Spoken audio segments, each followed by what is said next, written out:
कहते हैं कि दुनिया में मन सबसे ज्यादा शक्तिशाली चीज होती है। अगर किसी चीज को तुम पूरे मन से चाह लो तो तुम उसे हासिल कर सकते हो। ये मैं नहीं कहता, ये सभी महापुरुषों का कहना है। लेकिन अगर यह सत्य है, ये सच है, तो जो हम अपने मन से चाहते हैं वो हमें हासिल क्यों नहीं होता है? भाई, कोई भी इंसान अपने मन में दुख तो नहीं चाहेगा, लेकिन वो रहता तो दुखी ही है।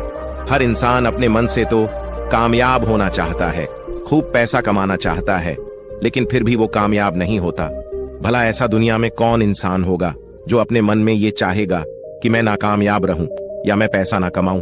सोचने की बात है। तो इसमें दो चीजें निकलकर सामने आती है। या तो वो महापुरुष गलत थे जिन्होंने ये बात बोली कि मन से चाही हुई चीज हासिल हो जाती है, या फिर हम गलत हैं। आज की कहानी जो मैं आपको सुनाने वाला हूं, उसमें आपको एक ऐसा मंत्र मिलेगा। उसे समझने के बाद आपको एक ऐसा मंत्र पता चलेगा जिससे आप ये समझ पाएंगे कि अपने मन से कोई भी चीज कैसे करवाई जाती है, मन में किसी भी बात का बीज कैसे बोया जाता है। ये इस कहानी से आपको अच्छी तरह से समझ में आ जाएगा और इससे आप यह भी समझ पाएंगे कि आकर्षण का नियम को लो अट्रैक्शन कैसे काम करता है। कहानी छोटी सी है लेकिन बहुत ही गहरी है। इससे पहले कि आप इस कहानी में खो जाएं, इस चैनल को सब्सक्राइब जरूर कर लें। तो चलिए कहानी शुरू करते हैं। एक बार की बात है, एक आदमी के जीवन में सिर्फ दुख ही दुख थे। वो जो भी काम करता, उस बेचारे को वो काम पूरा ही नहीं होता। घर में आता तो घर में क्लेश बना रहता। किसी से कोई मदद मांगता तो कोई उसकी मदद नहीं करता। ऐसा लगता था कि चारों ओर से दुखों का पहाड़ उसी पर टूट पड़ा है। उसे समझ नहीं आ रहा था कि मैं इन दुखों से पार कैसे पाऊं। वो दिन रात यही सोचता रहता कि अपने दुखों से छुटकारा कैसे पाना है। इसी कारण से वो रात में सो भी नहीं पाता था। उसकी आंखों के नीचे बड़े बड़े काले घेरे बन गए थे, जो इस बात का प्रतीक थे कि वो आदमी कितना दुखी है और कितना चिंतित है। कभी कभी तो उसके मन में आत्महत्या करने की भी ख्याल आते थे, लेकिन अपने परिवार की चिंता करके वो ये कदम नहीं उठा पाता था। वो इतना दुखी हो गया कि उसने निर्णय किया कि वो इन दुखों से छुटकारा पाके ही रहेगा। इसके लिए चाहे उसे कितनी भी मेहनत करनी पड़े, कुछ भी करना पड़े, चाहे अंगारों पे भी चलना पड़े, लेकिन इन दुखों से छुटकारा हासिल करके ही रहेगा। ऐसे ही एक दिन उसने अपने मित्र से पूछा कि मैं अपने जीवन को कैसे सुधारूं। उसके मित्र ने उसे बताया कि तुम किसी बाबा के पास जाओ। बाबाओं के पास ऐसा मंत्र होता है जिससे सारे दुख मिट जाते हैं, जीवन खुशियों से भर जाता है और धन संपदा भी हासिल हो जाती है। तुम किसी ऐसे बाबा को ढूंढ लो, बस तुम्हारा काम बन जाएगा।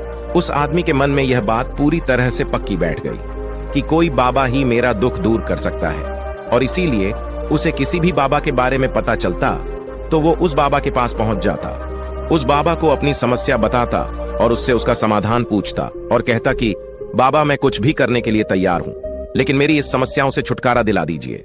आप जो कहेंगे मैं वो करूंगा, लेकिन मेरे जीवन को सुधार दीजिए। बाबा उसे कुछ टोने टोटके बता देते थे करने के लिए और बदले में दान दक्षिणा ले लेते थे कि ये टोना टोटका करने के बाद तुम्हारे घर में सुख शांति बनी रहेगी, बस तुम इस टोटके को पूरी विधि के साथ करना। वो आदमी घर लौटकर पूरी विधि के साथ टोने टोटके करने लगा, लेकिन बहुत टोने टोटके करने के बाद भी उसके जीवन में कुछ बदलाव नहीं आया। इसके विपरीत उसका जीवन और ज्यादा दुखी हो गया। जो भी बाबा उसे टोना टोटका देता था, वो बदले में उससे दान दक्षिणा लेता था, जिससे उसका धन भी धीरे धीरे खत्म हो रहा था। इससे उसके जीवन में दुख और ज्यादा बढ़ गए। तब उसे लगा कि बाबाओं के पास जाने से तो मेरे जीवन में दुख कम होने की बजाय बढ़ते ही जा रहे हैं। तो मुझे क्या करना चाहिए? बाबाओं के पास जाऊं या ना जाऊं? फिर एक दिन एक आदमी ने उसे बताया कि तुम अपने घर में किसी पंडित को बुलाकर हवन करवा लो। हवन होगा, घर शुद्ध हो जाएगा, कोई भी बुरी ऊर्जा होगी घर में तो वो घर से बाहर चली जाएगी। किसी पंडित को बुलाकर पूरे विधि विघ्नों से मंत्र उच्चारण कराओ और हवन कराओ, जिससे घर में सुख शांति आए। उस आदमी के मन में ये बात बैठ गई और उसने एक पंडित को अपने घर पर बुलाकर हवन करवा दिया। हवन अच्छी तरह से संपन्न हुआ। बदले में पंडित ने भी अच्छी दान दक्षिणा ली और उसके बाद वो वहां से विदा हो गया। लेकिन कुछ दिनों के बाद उस आदमी को महसूस हुआ कि उसके जीवन में अब भी कोई बदलाव नहीं आया है। अब वो आदमी पूरी तरह से दुखी हो गया और ज्यादा परेशान हो गया। अब तो उसे लगने लगा था कि मेरे जीवन में से दुख कभी खत्म ही नहीं होंगे, और यही सोच सोचकर उस आदमी का बुरा हाल हो गया था। फिर एक दिन उसे अपने मित्र से एक ऐसे बाबा के बारे में पता चला जो समाधान बताने के लिए कोई दान दक्षिणा नहीं लेता था। उस आदमी को लगा कि ये बाबा दूसरे बाबाओं की तरह नहीं हो सकता, क्योंकि ये दान दक्षिणा तो लेता ही नहीं, और अगर दान दक्षिणा नहीं लेता तो यह सच में कोई सिद्ध बाबा होगा। और यही सोचकर वो उस बाबा के पास पहुंच जाता है। और जब वो आदमी वहां पर पहुंचता है तो वो बाबा ध्यान में बैठे हुए थे। ये देखकर वो आदमी वहीं पर चुपचाप बैठकर ध्यान से बाहर आने का उनका इंतजार करने लगा। थोड़ी देर बाद बाबा ने आंखें खोली तो सामने एक दुखी और परेशान युवक को बैठे देखा।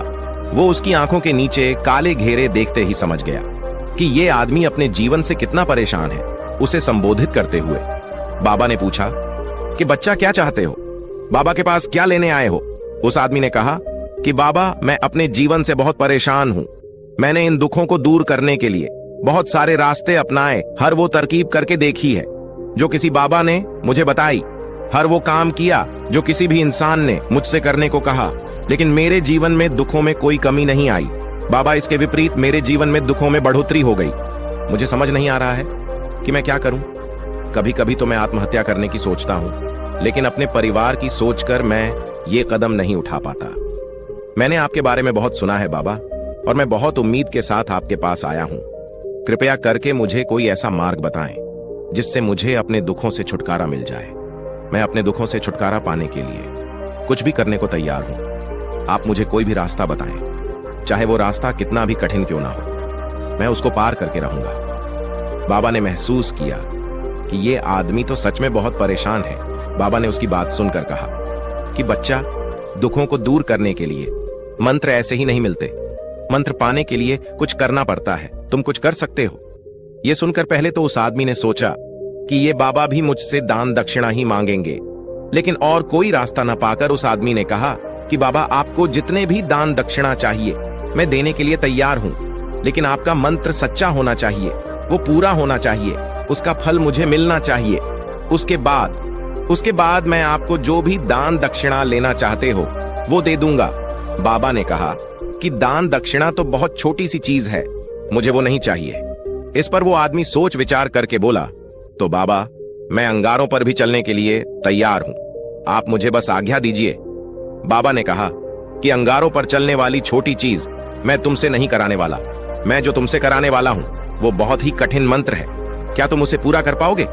उस आदमी ने कहा कि बाबा, आप मुझे बताइए तो सही, मुझे करना क्या होगा?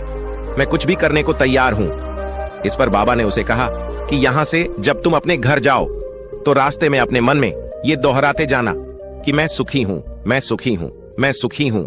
बार बार अपने मन में यही दोहराना और याद रहे, जुबान पर ये नहीं आना चाहिए, ये सिर्फ मन में दोहराना है। ये सुनकर वो आदमी बोला, बाबा, बस इतनी सी बात, ये तो मैं चुटकी बजा के कर लूंगा। लेकिन इससे होगा क्या? बाबा बोले कि तुम इस मंत्र को करके तो देखो, वैसे भी तुमने इतने बाबाओं के मंत्र किए हैं, तो इस मंत्र को भी करके देख लो।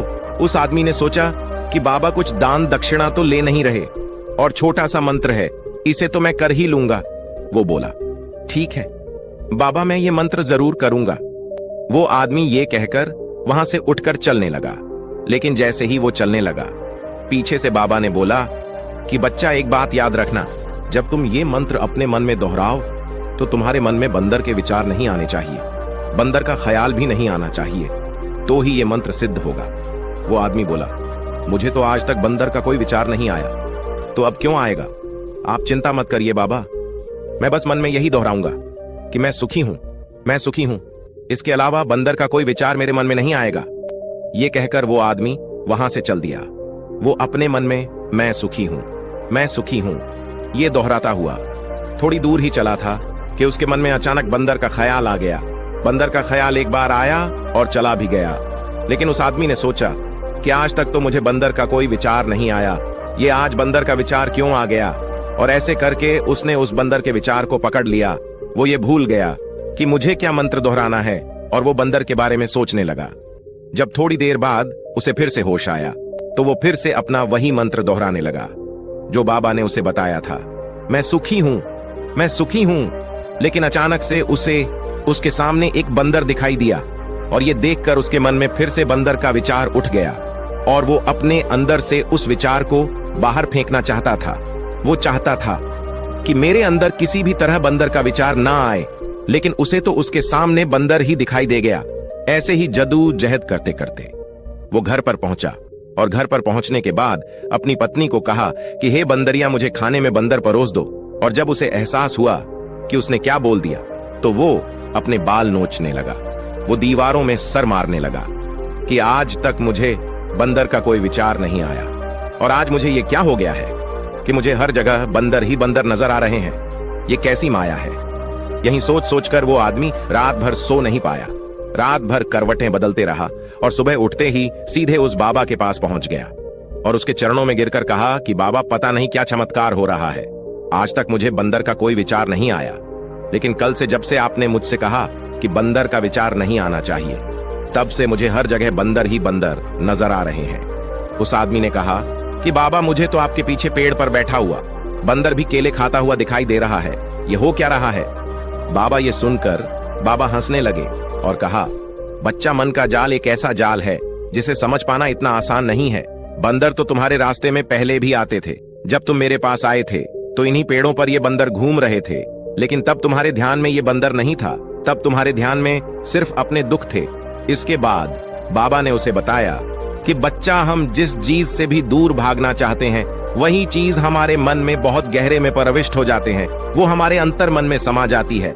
असल में हम जिस चीज से भी छुटकारा पाना चाहते हैं उससे छुटकारा इसीलिए पाना चाहते हैं कि वो हमारे साथ बहुत गहरे से जुड़ी हुई है, और हम जितना ही उससे छुटकारा पाना चाहते हैं वो उतनी ही गहरी हमारे मन में बैठती चली जाती है और आखिरकार वो हमारे अंतर मन में छा जाती है। ऊपर से तो हम चाहते हैं कि सुखी होना, कि मैं सुखी हूं, सुखी हूं। हमारे होठ भी यही बोलते रहते हैं, लेकिन हमारे मन में दुख समाये होते हैं। हमारे विचारों में, हमारे मन में हमें दुख ही दुख दिखाई देते हैं। इसलिए अपनी जुबान से बार बार ये बोलने से कि मैं सुखी हूं, मैं सुखी हूं, हम सुखी नहीं होंगे। जब तक ये मंत्र हमारे अंतर मन में प्रविष्ट नहीं होगा तब तक हम सुखी नहीं होंगे। इस पर उस आदमी ने पूछा कि बाबा, लेकिन ये मंत्र हमारे अंतर मन में प्रविष्ट कैसे होगा? ये सुनकर बाबा ने कहा कि बच्चा, अपने दुखों से लड़ना बंद कर दो। जब तक तुम अपने दुखों को दूर करने की सोचते रहोगे तब तक वो दुख तुमसे चिपके रहेंगे, तब तक वो दुख तुम्हारा अंतर मन पर अपना राज जमाए बैठे रहेंगे। और जिस दिन तुम उन दुखों के बारे में सोचना ही छोड़ दोगे, उन दुखों से छुटकारा ही नहीं पाना चाहोगे, उसी दिन से तुम्हारी जिंदगी से दुख गायब हो जाएंगे। क्योंकि किसी भी चीज से छुटकारा पाने के लिए हमें उस चीज के बारे में सोचना पड़ता है, और हम जितना ही उस चीज के बारे में सोचते हैं वो उतनी ही गहरी हमारे मन में प्रविष्ट होती चली जाती है। हम अधिकतर समय दुखों के बारे में ही सोचते हैं। हम यही सोचते हैं कि हमारे जीवन में दुख है और हमें इससे छुटकारा पाना है। इसी वजह से बार बार सोचने से वो दुख हमारे अंतर मन में प्रविष्ट हो जाते हैं और हमें एहसास भी नहीं होता। इसीलिए अगर तुम दुखों से छुटकारा पाना चाहते हो तो दुखों से छुटकारा पाने के बारे में सोचना छोड़ दो। तुम्हें दुखों से छुटकारा मिल जाएगा। अक्सर आदमी धूम्रपान छोड़ना चाहता है, शराब छोड़ना चाहता है, सुबह अपने आप से ये वादा करता है कि मैं कोई भी गलत काम नहीं करूंगा, लेकिन शाम को जब लौटता है तो नशे में चूर होकर लौटता है। ऐसा क्यों होता है कि जो हम सोच रहे हैं वो पूरा कर ही नहीं पा रहे हैं? असल में हम उस चीज को बहुत ज्यादा तवज्जो दे रहे हैं, उस चीज को बहुत ज्यादा अहमियत दे रहे हैं। जब भी हम उस चीज को छोड़ने के बारे में सोचते हैं तो हम उसकी इंपॉर्टेंस यानी कि विशेषता और ज्यादा बढ़ा देते हैं। हमारा मन उस चीज के बारे में जितना ज्यादा सोचेगा, शराब या धूम्रपान छोड़ने के बारे में जितना ज्यादा सोचेगा, हमारा मन उतना ही उस चीज के पीछे ज्यादा भागेगा। हमें उस चीज से लड़ना नहीं है, बल्कि बिना सोचे गुजर जाना है। और अगर इस मंत्र को हम समझ लेते हैं तो हम अपने जीवन में जो भी पाना चाहते हैं उसे अपने अंतर मन में डाल सकते हैं। और एक बार वो लक्ष्य हमारे अंतर मन में बैठ जाता है तो फिर सफलता पाने में कोई समस्या नहीं आती, कोई दिक्कत नहीं आती।